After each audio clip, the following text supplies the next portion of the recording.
오늘 우리가 읽는 말씀 열왕기상 마지막 장입니다. 22장 내용인데요. 이 22장에서는 마침내 하나님께서 여러 차례 예고하셨던 것처럼 이 아합 왕이 결국은 전사하게 됨으로써 하나님께서 하셨던 그 말씀이 그대로 응하게 된 사실들을 우리가 확인하게 됩니다.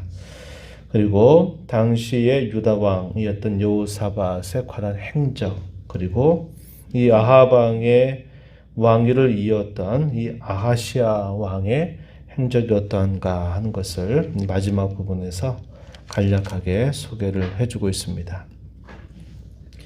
오늘 우리가 읽었던 29절 내용에서 40절까지의 내용은 아합이 결국 전사한 소식을 우리에게 알려주게 됩니다.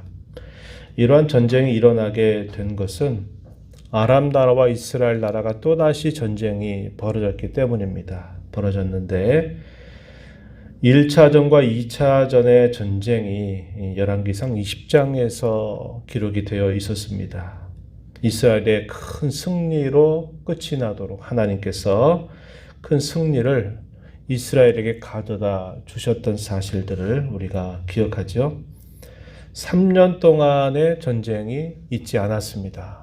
그리고 두 번째 전쟁이 끝나고 난 다음에 아합 왕은 당시의 아람 왕이었던 베나닷과 화친 조약을 맺습니다. 이것은 결코 하나님 기뻐하시는 일이 아니었고 이 일에 대하여 하나님은 분명하게 그에게 하셨던 말씀이 있었는데 그 내용을 잠시 한번 짚어보면요. 열왕기상 20장 42절 조금 앞으로 가셔서 한번 보시면은 그가 범한 죄에 대하여 하나님이 이렇게 하시겠다라는 말씀을 하신 바가 있어요.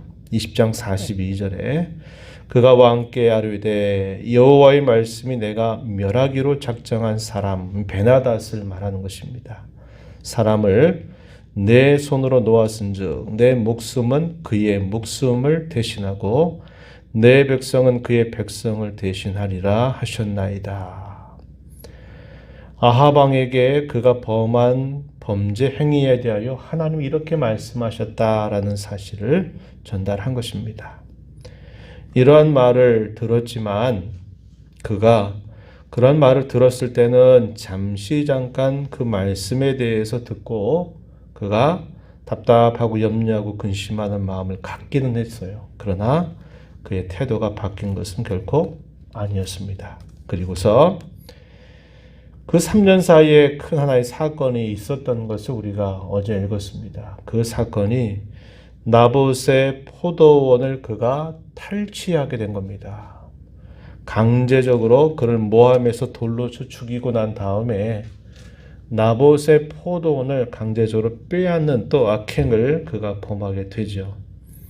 그 말에 대해서 하나님께서 엘리야를 통해서 그를 심히 책망하고 그에게 또 무서운 심판을 또다시 그에게 듣게 하시게 됩니다.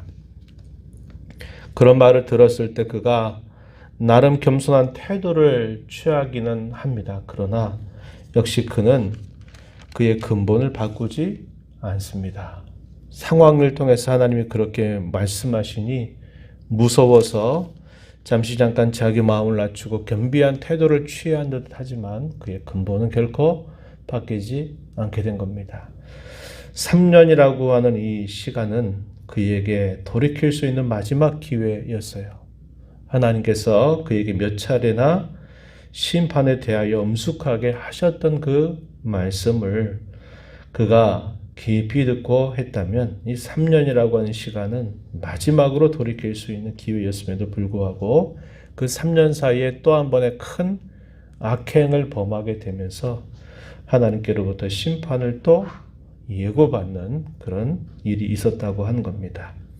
3년이 지나게 되면서 아람 나라와 이스라엘 나라가 또다시 전쟁이 있었어요. 그것은 2차 전쟁 때 맺었던 화친 조약이라고 하는 것이 그게 아무런 소용이 없다는 것을 보여줍니다. 조약은 깨진 겁니다. 그리고서 아합 왕은 그것을 바탕으로 해서 자기의 영광을 얻고 자기의 유익을 얻으면서 뭔가 굉장히 마음이 넓은 왕처럼 자신이 대단히 관용이 넓은 사람처럼 자신을 나타냈다는 겁니다. 그리고 나서 전쟁이 벌어지게 되면서 당시의 북쪽 그리고 남쪽 이 두 왕이 서로 동맹을 해서 길르와 라못을 찾으려고 하면서 전쟁을 일으키게 됩니다.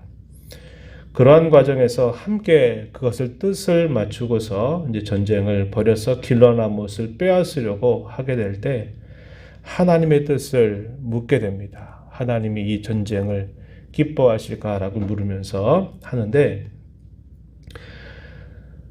당시에 선지자 400명, 시드기야를 중심으로 해서 선지자 400여 명은 이 아합 왕이 하고자 하는 대로 편을 들어주면서 맞습니다. 왕께서 만약에 전쟁을 일으킨다면 그 길르와 라못을 능히 차지할 수 있을 것입니다. 라고 답변을 하게 됩니다. 그러나 그와 함께 하였던 여호사밧 왕은 또 다른 선지자는 없느냐고 또 묻습니다. 이스라엘 땅에 또 다른 선지자가 없습니까? 라고 묻자 아합 왕이 대답하기를 한 선지자가 있다고 이야기합니다.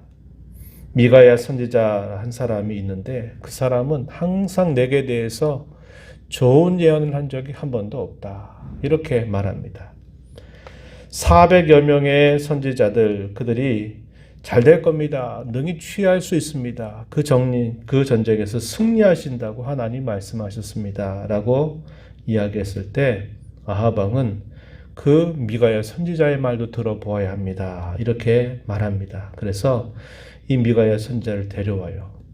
그리고 그에게 묻습니다. 그랬더니 미가야 선지자가 뭐라고 답변을 하냐면 그 전쟁에서 이긴다고 하셨습니다. 이렇게 답변을 했어요. 그랬더니 아합 왕이 네가 나한테 지금 거짓말하고 있는 거지? 이렇게 하면서 믿지 않습니다. 그리고 이 미가야 선지자는 그런 태도를 보고서 정확하게 하나님이 자신에게 하셨던 말씀을 그에게 전달해 주고 있습니다. 22장 17절로 한번 말씀을 한번 가서 보시죠. 이렇게 이야기합니다. 그가 이르되 미가야 선지자가 하는 말입니다. 내가 보니 온 이스라엘이 목자 없는 양같이 산에 흩어졌는데 여호와의 말씀이 무리에게 주인이 없으니 각각 평안히 자기 집으로 돌아갈 것이니라 하셨나이다. 하나님께서 그에게 하셨던 말씀을 그대로 전달합니다.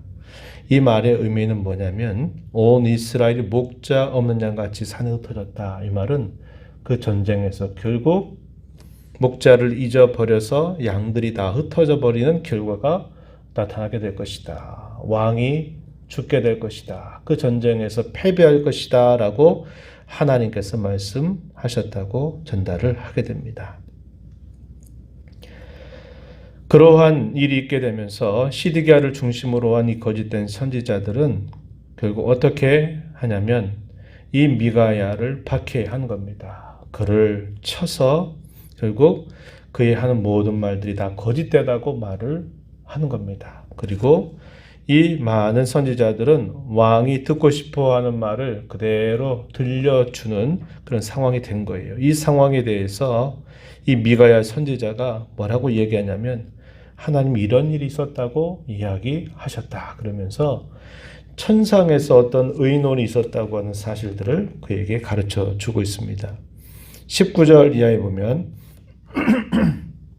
죄송합니다. 19절에 보시면 그런즉 왕은 여호와의 말씀을 들으소서. 내가 보니 여호와께서 그의 보좌에 앉으셨고 하늘의 만군이 그의 좌우편에 모시고 서 있는데 그러면서 대화의 내용을 소개하는데 하나님께서 이렇게 이야기하셨다고 하죠. 누가 아합을 꾀어 그를 길르와 라못에 올라가서 죽게 할 거라고 했더니 한 영이 나와서 여호와께 말하기를 내가 그를 꾀겠습니다. 라고 이야기합니다. 21절, 22절에 어떻게 하겠느냐 여호와께서 물으셨을 때 대답하기를 내가 나가서 거짓말하는 영이 돼서 모든 선지자들의 입에 있겠나이다. 이렇게 말합니다. 그래서 시드기야와 약 400인의 선지자들에게 이 거짓된 영의 소리를 들려주었다는 겁니다. 들어가게 해서 결국 왕이 듣기 좋은 말을 하게 했다는 그 배경들을 다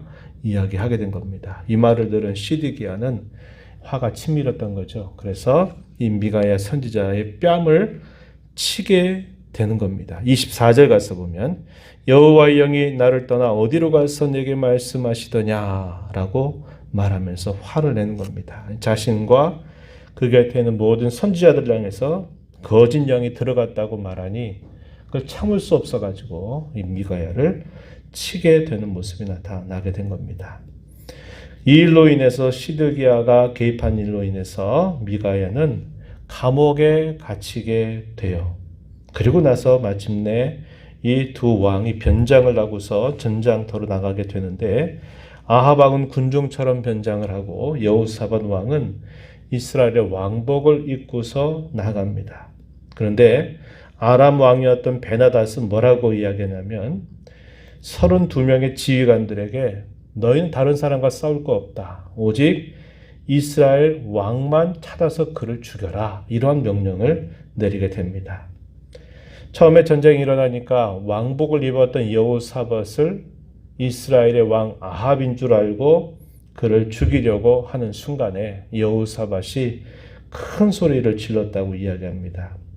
이 열왕기상에서는 표현되지 않지만 우리가 다음에 보게 될 이 역대상 이런 말씀을 보게 되면 하나님 앞에 간절하게 기도를 올린 여호사밧의 모습이 표현되어 있어요.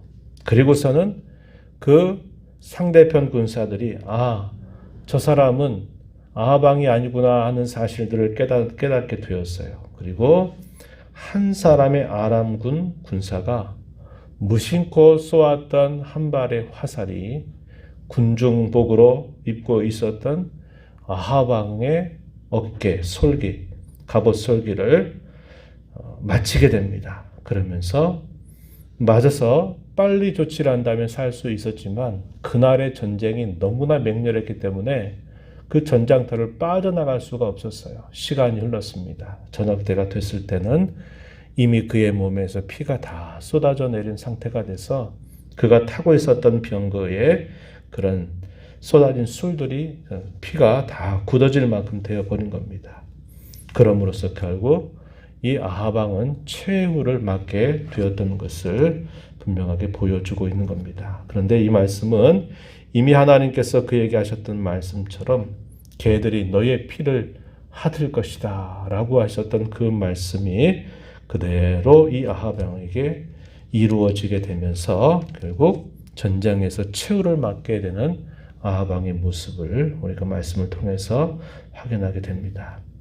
무심코 쏜 그 화살은 우연히 쏘아버렸던 화살이지만 그러나 우리가 그 내용을 살펴보면 그것은 필연적인 결과이었다는 겁니다. 왜 필연일까요? 하나님께서 그에게 누차 말씀하셨던 그 심판에 관한 경고의 말씀을 그가 가벼이 여기게 됨으로써 결국 하나님께서 그에게 하셨던 말씀이 그대로 응하게 된 사실을 보여주기 때문에 그러하다 한 것입니다. 우리는 이 말씀을 통해서 하나님의 말씀이 엄숙하게 응하게 된다고 하는 사실들을 살펴보고 또 한편으로는 하나님께서 그에게 많은 돌이킬, 회개할 기회를 주셨음에도 불구하고 그것을 결국 멸시하고 무시했던 그 결과로 말미암아 그가 이런 일을 맡게 됐다는 것을 우리는 살펴보게 됩니다. 하나님께서 돌이킬 기회를 주시는 것, 회개할 기회를 주시는 것, 그것은 참으로 큰 복이 아닐 수 없어요. 아합 왕의 태도를 우리가 살펴보면서 그는 하나님의 살아계심을 알고 있었던 사람이고 하나님께 대한 두려움을 가지고 있었던 왕이었습니다. 그럼에도 불구하고 그는 자기에게 무서운 일이 선포될 때마다 조금 자세를 낮추는 태도는 취하지만 그러나 그가 하나님께로 돌아서는 일은 결코 없었다는 겁니다. 그가 만약에 진심으로 하나님 앞에 회개하고 돌이켰다면 이런 일은 그에게 임하지 않았을 것이에요. 회개할 수 있다고 하는 것은 모든 사람의 것이 아닙니다. 회개는 하나님께서 자기 백성들에게 베푸시는 참으로 큰 은혜가 아닐 수 없어요. 왜냐? 이 회개를 통해서 우리는 범한 죄를 용서받을 수 있는 길이 약속되어 있는 것이고, 또 이 회개를 통해서 우리는 하나님의 진노를 피할 수 있게 되는 겁니다. 그리고 이 회개를 통해서 우리는 하나님께서 넉넉히 베푸시는 그분의 은혜를 우리는 받을 수 있기 때문에 이 회개는 우리에게 베푸신 크고 귀한 하나님의 은혜임을 알게 되는 겁니다. 죄값을 당하지 않고 벌을 받지 않고 그 죄값으로부터 면제받을 수 있고 죄가 용서받을 수 있는 그 길로 하나님께서는 이 회개라고 하는 것을 자기 백성들에게 주시고 오늘도 저와 여러분에게 베풀어 주신 것입니다. 우리가 용서받을 수 있는 회개의 유일한 근거는 우리가 회개했기 때문이 아니라 우리에게 예수 그리스도께서 이루어 주신 구원의 은혜, 대속의 공로 때문에 우리가 이러한 회개의 큰 은혜를 입을 수 있게 되었다는 것을 우리는 잊지 말아야 합니다. 이러한 하나님의 은혜를 부름 받은 것을 기뻐하면서 예수 그리스도 안에서 우리의 죄를 용서받을 수 있는 길을 활짝 열어주신 그 하나님의 은혜에 감사하면서 우리가 늘 범하는 죄와 실수에 대하여 늘 하나님 앞에 참되고 진실한 회개를 통해서 용서받고 하나님의 은혜를 힘입는 저와 여러분이 되어야 하겠습니다. 하나님 아버지, 이 새벽 시간에도 저희들을 깨워주셔서 오늘도 아버지 앞에 불러주시고 찬양과 경배를 드리게 하시며 말씀을 또다시 귀 기울여 듣게 하신 것을 감사드리옵나이다. 아하방에게 주어졌던 수많은 그런 기회들, 그러나 그는 그 기회들을 잠깐 낮춘 듯 하긴 했지만은 그러나 근본적으로 하나님 앞에 자기의 죄를 회개하고 돌이키는 일이 없었습니다. 하나님께서 엄숙하게 경고하셨던 그 말씀이 문자 그대로 말씀 그대로 이루어진 사실들을 보면서 오늘 저희들에게 하나님께서 예수 그리스도를 통해서 우리로 하여금 죄를 용서받을 수 있는 길, 우리의 실수에서 벗어날 수 있는 길, 화로부터 벗어나서 도리어 하나님의 은혜 안에서 머물 수 있는 길로서 저에게 주신 이 회개를 늘 감사하면서 저희들이 잘못하고 실수할 때마다 늘 하나님께로 나오는 저희의 심령이 되게 해주시기를 간절히 바라옵나이다. 은혜의 보좌 앞에 나와서 아버지 은혜를 구하는 모든 심령들의 간구를 귀 기울여 주시고 응답하여 주시기를 바라며 예수님 이름으로 기도하옵나이다. 아멘.